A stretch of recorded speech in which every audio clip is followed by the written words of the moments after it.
동남아가 발칵 뒤집혔습니다. 3년간 109명의 국민이 캄보디아에 감금됐지만 동남아 정부는 대화로 해결만 반복했기 때문입니다. 그런데 한국인 한 명이 희생되자 모든 게 바뀌었습니다. 한국 정부는 3일도 안 돼서 특별팀을 급파했고 이에 놀란 캄보디아 총리는 곧바로 사과했습니다. 3년간 꿈쩍도 않던 캄보디아가 사흘 만에 무릎을 꿇은 겁니다.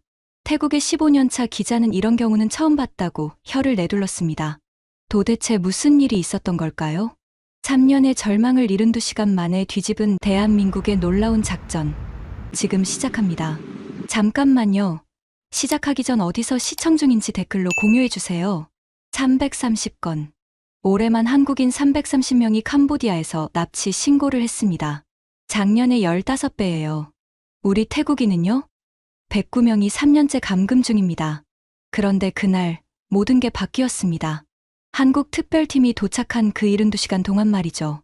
제 이름은 나린입니다. 태국 네이션 29 방송국에서 15년째 국제부 기자로 일하고 있어요. 딸아이가 하나 있습니다. 올해 10살이에요. 3년 전 제 후배가 사라졌습니다. 미는 제 대학 후배였어요. 졸업 후 일자리를 못 구했죠. 방콕은 물가가 비싸고 괜찮은 직장은 경쟁이 치열했습니다. 미는 편의점 아르바이트로 하루하루를 버텼어요. 어느 날 민에게서 전화가 왔습니다. 누나, 캄보디아에 좋은 일자리 있대요. 월 200만 원이래요. 제 손이 멈췄습니다. 200만 원은 태국에서 중간 관리자 월급이었어요. 갓 졸업한 신입에게 줄 금액이 아니었죠. 미나, 그거 이상한데. 확인 좀 해봐. 괜찮아요, 누나. 계약서도 있고 회사도 제대로 된 데래요. 호텔 관리 업무래요. 그게 마지막 통화였습니다. 2주 후 민의 어머니에게서 전화가 왔어요. 떨리는 목소리였습니다. 나리나, 민이 연락이 안 돼. 전화도 안 받고. 저는 즉시 취재를 시작했습니다. 민이 간 곳은 프놈펜 근처였어요. 하지만 민이 말한 회사 주소는 존재하지 않았습니다. 호텔 이름도 가짜였죠. 경찰에 신고했습니다. 대사관에 연락했어요. 방송국 이름을 대고 캄보디아 정부에 공식 질의를 보냈습니다. 돌아온 건 침묵이었어요. 아니, 정확히는 이런 답변이었습니다. 조사 중입니다. 확인 중입니다. 곧 연락드리겠습니다. 3개월이 지났습니다. 민의 소식은 없었어요. 태국 대사관은 캄보디아 정부가 협조하지 않는다고만 했습니다. 우리 외교부는 대화로 해결하겠다고 반복했죠. 그때 알았습니다. 민만이 아니라는 걸요. 109명이었습니다. 제가 확인한 것만 109명의 태국인이 같은 방식으로 캄보디아에 끌려갔어요. 대부분 20대 청년이었습니다. 일자리가 필요했던 사람들, 가족을 먹여 살려야 했던 사람들이었죠. 저는 매주 기사를 썼습니다. 방송에 나갔어요. 피해자 가족들을 인터뷰했고 전문가 의견을 들었습니다. 100번이 넘게 보도했어요. 정부의 반응은 똑같았습니다. 대화로 해결하겠습니다. 캄보디아와 협의 중입니다. 조금만 기다려 주십시오. 3년이 흘렀습니다. 109명 중 돌아온 사람은 3명이었어요. 그것도 탈출에 성공한 경우였습니다. 정부가 구출한 건 단 한 명도 없었죠. 딸아이가 물었습니다. 엄마, 민 삼촌은 언제 와요? 저는 대답할 수 없었어요. 거짓말하고 싶지 않았지만 진실을 말할 용기도 없었습니다. 3년간 저는 무력했습니다. 기자로서, 선배로서, 어른으로서 아무것도 할 수 없었어요. 그러던 어느 날이었습니다. 제 컴퓨터 화면에 속보가 떴어요. 한국인 대학생, 캄보디아서 사망. 22살이었습니다. 민과 같은 나이였어요. 같은 방식으로 속아서 갔고 같은 곳에 감금됐습니다. 하지만 그는 살아 돌아오지 못했어요. 저는 숨이 막혔습니다. 그리고 다음 날 모든 게 바뀌기 시작했습니다. 한국 정부가 움직였습니다. 빠르게, 강하게, 단호하게요. 사건 발생 24시간 만에 한국 대통령이 직접 언급했어요. 48시간 만에 특별대응팀 구성이 발표됐습니다. 72시간 만에 팀이 캄보디아로 출발했죠. 저는 화면을 멍하니 바라봤습니다. 우리는 3년이었어요. 한국은 72시간이었습니다. 방송국 편집국장이 저를 불렀습니다. 나린, 큰일이야. 한국이 캄보디아 원조 중단을 검토한대. 군 파견까지 거론되고 있어. 네, 지금 당장 준비해. 한국 특별팀이 오늘 밤 프놈펜에 도착한다. 공항 가서 취재해. 저는 가방을 챙겼습니다. 카메라를 들었어요. 공항으로 가는 차 안에서 휴대폰을 꺼냈습니다. 민에게 마지막으로 문자를 보낸 게 6개월 전이었어요. 답장은 없었지만 저는 계속 보냈습니다. 혹시 모르니까요. 떨리는 손가락으로 입력했습니다. 민아, 조금만 기다려. 이번엔 진짜야. 전송 버튼을 눌렀어요. 하지만 제가 몰랐던 게 있었습니다. 한국인 한 명의 죽음이 모든 걸 바꿀 거라는 것을, 그리고 그 변화가 얼마나 충격적일지를요. 공항으로 가기 전 저는 자료를 정리했습니다. 3년간 모은 기록이었어요. 피해자 명단, 증언, 사진들이었죠. 109명. 각자 얼굴이 있었습니다. 이름이 있었고 가족이 있었어요. 꿈이 있었습니다. 민은 그중 한 명이었어요. 2개월 전 저는 결심했습니다. 직접 확인하기로요. 기사로만 쓰는 건 한계가 있었습니다. 정부는 증거가 불충분하다고 했고 캄보디아는 가짜 뉴스라고 부정했죠. 그래서 국경으로 갔습니다. 태국과 캄보디아 국경이었어요. 프놈펜에서 30km 떨어진 곳입니다. 국경은 폐쇄된 상태였어요. 두 나라가 영토 분쟁으로 충돌 중이었으니까요. 하지만 저는 현지 가이드를 고용했습니다. 뇌물을 줬어요. 기자로서 해선 안 될 일이었지만 다른 방법이 없었습니다. 국경을 넘었습니다. 차로 1시간을 달렸어요. 포장도 안 된 길이었습니다. 먼지가 자욱했죠. 창밖으로 허름한 마을들이 보였습니다. 그리고 갑자기 달랐어요. 5층짜리 건물이 나타났습니다. 새 건물이었어요. 주변 마을과는 완전히 다른 모습이었죠. 하지만 이상했습니다. 창문이 없었어요. 정확히는 창문이 전부 철창으로 막혀 있었습니다. 저기가 뭐예요? 가이드가 고개를 저었습니다. 모릅니다. 중국인들이 운영하는 곳이래요. 들어가지 마세요. 위험합니다. 저는 카메라를 꺼냈습니다. 망원 렌즈로 건물을 찍었어요. 1층 입구에 경비가 서 있었습니다. 2층 철창 사이로 사람 그림자가 보였죠. 심장이 뛰었습니다. 민이 저기 있을까요? 더 가까이 가려던 순간이었습니다. 누군가 제 어깨를 잡았어요. 여기서 뭐 하십니까? 캄보디아 경찰이었습니다. 2명이었어요. 저는 태국 기자입니다. 취재 중이에요. 여긴 취재 금지 구역입니다. 카메라 주세요. 무슨 권한으로? 경찰이 제 카메라를 빼앗았습니다. 그리고 메모리 카드를 꺼내 부러뜨렸어요. 다시는 오지 마십시오. 다음엔 체포합니다. 저는 아무 말도 할 수 없었습니다. 여긴 태국이 아니었어요. 캄보디아였습니다. 제겐 아무 힘도 없었죠. 돌아오는 길에 가이드가 말했습니다. 그 건물 말이에요. 10개가 넘습니다. 전부 중국계 조직이 운영해요. 경찰은요? 왜 단속을 안 하죠? 가이드가 쓴웃음을 지었습니다. 돈입니다. 엄청난 돈이 움직여요. 경찰도, 관리도, 정치인도 다 연결돼 있습니다. 얼마나요? 정확히는 모르죠. 하지만 들은 얘기로는 1년에 17조 원 정도 된다고 합니다. 저는 숨이 멎는 것 같았습니다. 17조 원이요? 캄보디아 국내 총생산이 35조 원 정도예요. 절반이었습니다. 사기 조직이 국가 경제의 절반을 차지하고 있었던 거예요. 그제야 이해했습니다. 왜 캄보디아 정부가 움직이지 않는지를요. 방송국으로 돌아와서 보고했습니다. 편집국장은 얼굴이 굳었어요. 나린, 이거 방송하면 큰일 나. 캄보디아 정부가 가만히 있지 않을 거야. 하지만 사실이잖아요. 증거가 없어.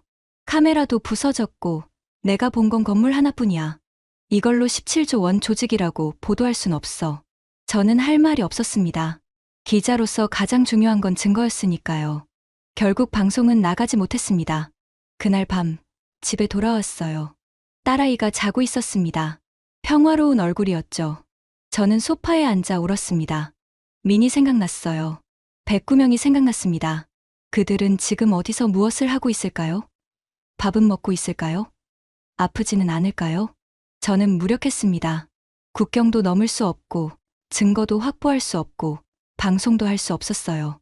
17조 원 앞에서 기자 한 명은 아무것도 아니었습니다. 3년이 그렇게 흘렀습니다. 그러다 그날 제 휴대폰이 울렸어요. 선배 기자였습니다. 나린, 지금 한국 뉴스 봐. 큰일 났어. 저는 컴퓨터를 켰습니다. 한국 포털 사이트를 열었어요.